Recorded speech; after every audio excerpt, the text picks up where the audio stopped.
You solve one problem, and your brain immediately finds the next thing to worry about. The meeting went well, but what about tomorrow's? The bills are paid, but what about next month? Your child got home safely, but what about next time? There is always a next thing, always another version of the same question.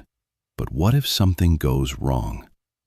And the frustrating part is that you know, on some level, that most of what you worry about never actually happens. You have been told to think positive, to stop catastrophizing, to just relax. And you have tried. But the worry comes back. It always comes back. Because telling an anxious brain to stop worrying is a little like telling a smoke alarm to stop going off by explaining that there is no fire. The alarm does not care about your explanation. It is doing exactly what it was built to do. Today I want to show you what is actually happening inside the brain of a person who cannot stop worrying. Because this is not a character flaw. It is not weakness. It is not a failure of willpower or discipline or positive thinking. It is neuroscience. And once you understand the mechanism, you stop fighting yourself and start working with your brain instead of against it. Let us start at the source. Deep inside your brain sits a small, almond-shaped structure called the amygdala. Its entire job is threat detection. It scans your environment constantly.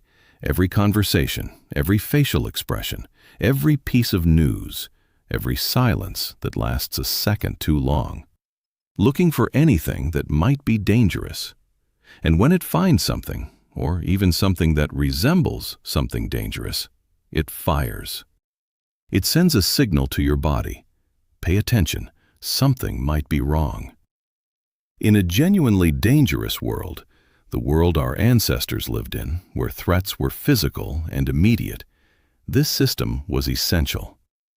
The people whose amygdalae fired fastest and most reliably were the ones who survived. Worry was not a problem. It was a survival advantage. The anxious person on the savannah lived longer than the relaxed one. But here is the problem we face today. The amygdala did not evolve to distinguish between a lion in the grass and an unanswered email. It responds to perceived threat. And in the modern world, perceived threats are everywhere, and they never fully resolve. The deadline is always coming. The relationship is always uncertain. The news is always alarming.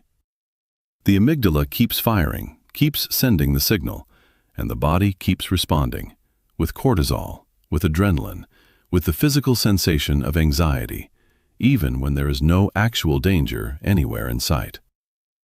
For people who are chronic worriers, research shows that the amygdala is consistently more reactive than average. It fires faster, more intensely, and takes longer to calm down after activation. This is not something they chose. In many cases, it is partly genetic. Studies on twins suggest that anxiety sensitivity has a meaningful heritable component. Their threat detection system is simply more sensitive, more vigilant, more reluctant to stand down.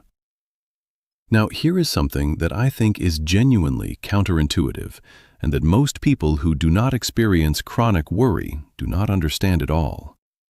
Worrying does not feel bad to the person doing it. Or rather, it feels bad, yes, but it also feels necessary. It feels like something is being accomplished, like preparation, like responsibility. There is a psychological concept called the illusion of control. When we worry about something, our brain registers the act of worrying as a form of action, as if by rehearsing all the possible bad outcomes, we are somehow protecting ourselves from them. As if thinking about something hard enough will either prevent it from happening or at least ensure we are ready when it does. The worry feels productive. It feels like the responsible thing to do.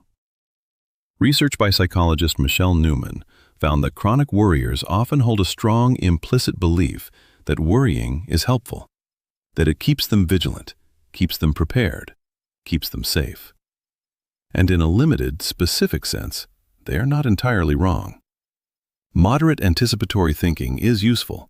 Planning for real risks is useful. The problem is that the worrying brain does not know when to stop. It cannot distinguish between a risk worth thinking through and a hypothetical catastrophe that will almost certainly never happen. Every threat gets the same amount of processing time. And that processing never reaches a conclusion, because the goal of worry is not actually to solve a problem. It is to feel less uncertain. And uncertainty never fully resolves. Here is what chronic worry does to the body over time. And this is the part that I think people most need to hear, because the consequences go far beyond feeling anxious. Every time the amygdala fires, your body releases cortisol, the primary stress hormone. Cortisol is designed for short-term use. It sharpens your focus, mobilizes your energy, prepares you to respond to an immediate threat. And then, once the threat is gone, it is supposed to clear from your system and your body returns to baseline. That is how the stress response is meant to work. But in a chronically worrying brain, the threat never fully resolves. There is always another thing, always another loop of what if. And so cortisol levels stay elevated, not at crisis levels, but at a low, persistent hum that never quite switches off. Research has linked chronically elevated cortisol to impaired memory and concentration, weakened immune function, disrupted sleep, increased inflammation, and a significantly higher risk of depression. The body is paying a physical price for a mental process that never reaches completion. This is why chronic worriers are often exhausted in a way that sleep does not fix. They are not tired from doing too much. They are tired from their own nervous system running at a level of activation it was never designed to sustain indefinitely. The engine has been running at high revs for so long that the whole system starts to wear down. I want to go one level deeper now, because I think the most honest and useful thing I can say about chronic worry is this. It is almost never really about the thing it appears to be about. Yes, the worrying brain fixates on deadlines, on health, on relationships, on money, on all the specific content that fills the anxious mind. But underneath all of that content, at the very bottom of it, is something much simpler. Intolerance of uncertainty. The deep, visceral discomfort with not knowing how things will turn out. With the fundamental unpredictability of life. Psychologist Michel Dugas has spent decades studying the relationship between worry and what he calls intolerance of uncertainty, and his research consistently shows that this trait is the single strongest predictor of chronic anxiety. Not the specific things a person worries about, but their relationship with not knowing itself. Worriers do not just dislike uncertainty, they experience it as threatening in and of itself. And worry, with all its what-ifs and worst-case scenarios, is the brain's attempt to eliminate that uncertainty by thinking its way through every possible outcome. Of course it cannot. Uncertainty cannot be thought away. But the anxious brain does not know that. It keeps trying. It mistakes the act of worrying for the act of solving, and so the loop continues. So what do? Because I promised you at the beginning that understanding the mechanism changes things, and I want to be honest about what that means in practice. The first thing that actually helps, and this sounds almost too simple, is to stop trying to stop worrying.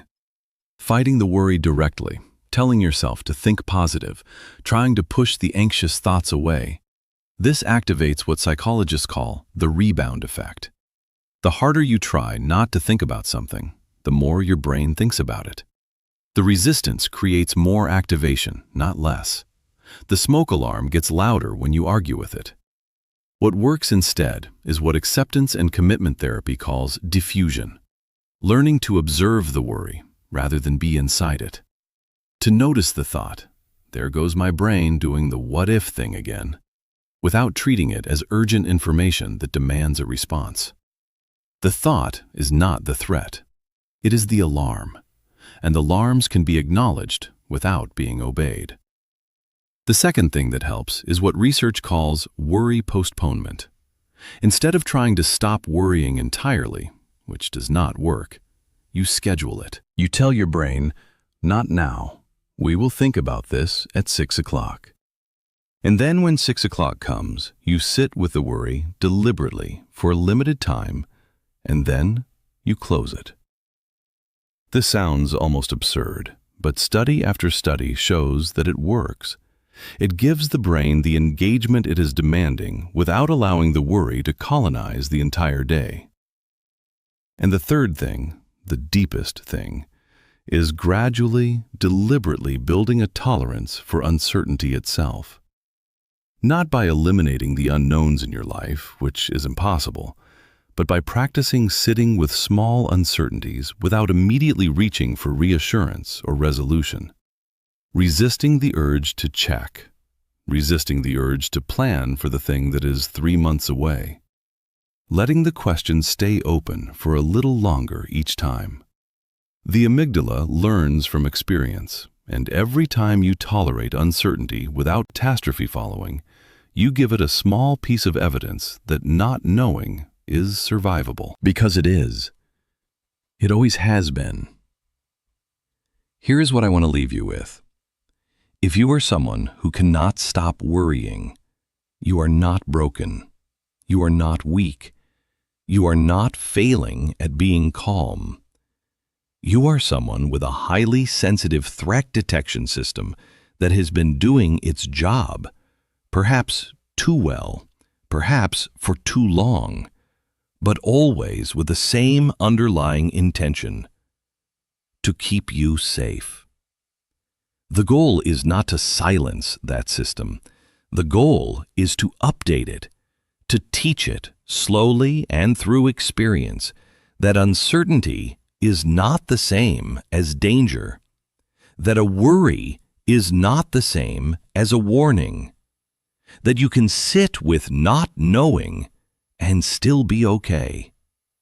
Not because everything will work out perfectly, nobody can promise you that, but because you have survived every uncertain moment of your life so far, every single one.